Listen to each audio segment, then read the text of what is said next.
নমস্কার সকলকে। আজ আমি আরও একটি নতুন ভিডিও নিয়ে চলে এসেছি। এই সিরিজের নাম শ্রীমদ্ ভগবদ্ গীতা যথাযথ, তে প্রতি শনিবার একটি করে ভিডিও আসবে। এই সিরিজে আমি আপনাদের বলবো শ্রীমদ্ ভগবদ্ গীতার প্রত্যেকটি শ্লোক এবং তার বাংলা অর্থ ও তর্জমা। শ্রীমদ্ ভগবদ্ গীতার দ্বিতীয় অধ্যায় সাংখ্যযোগের শ্লোক নাম্বার 40 ও 41। শ্লোক নাম্বার 40। নেহা বিক্রমণাসোহস্তে প্রত্যবায়ন বেদ্বতে স্বল্পমপস্য ধর্মস্য ত্রায়তে মহতো ভয়াৎ। অনুবাদ: এই ভক্তিযোগের অনুশীলন কখনো ব্যর্থ হয় না এবং তার কোনো ক্ষয় নেই। তার স্বল্প অনুষ্ঠানের ফলে মহাভয় থেকে পরিত্রাণ লাভ করা যায়। তাৎপর্য: ইন্দ্রিয় তর্পণের কোনো বাসনা না করে কৃষ্ণ ভাবনাময় কর্ম সম্পাদন বা শ্রীকৃষ্ণের সেবা করাই সর্বোত্তম দিব্য কর্ম।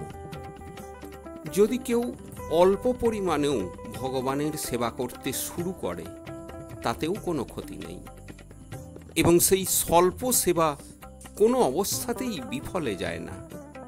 জড়জাগতিক স্তরে অনুষ্ঠিত কার্যকলাপ সুসম্পন্ন না করতে পারলে ব্যর্থতায় পর্যবেসিত হয়, কিন্তু কৃষ্ণ ভাবনায় সেবা সুসম্পন্ন না হলেও বিফলে যায় না, তার ফল চিরস্থায়ী হয়ে থাকে।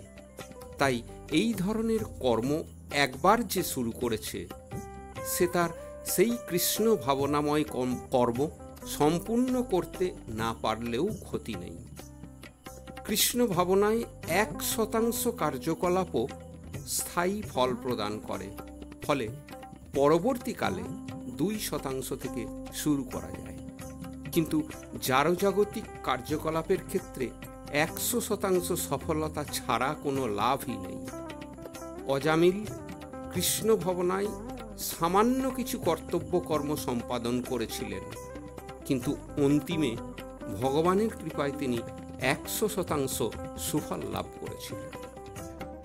শ্লোক নাম্বার 41।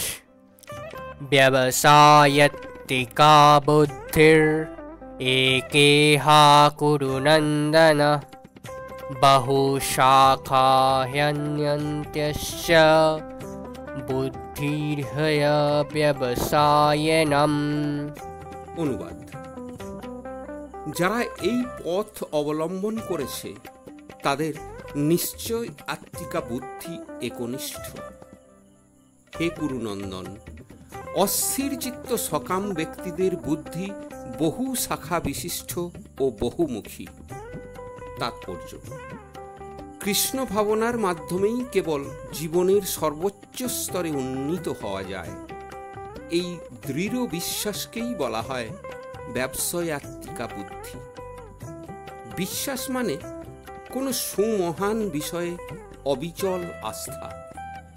যখন কেউ কৃষ্ণ ভাবনার কর্তব্য পালনে নিয়োজিত থাকে তখন তার আর বংশ পরম্পরা, জাতি বা দেশের প্রতি দায়বদ্ধতার পরিপ্রেক্ষিতে জড়জগতের সঙ্গে সম্পর্কিত কোনো কিছুই জন্যই কর্ম করার প্রয়োজন থাকে না।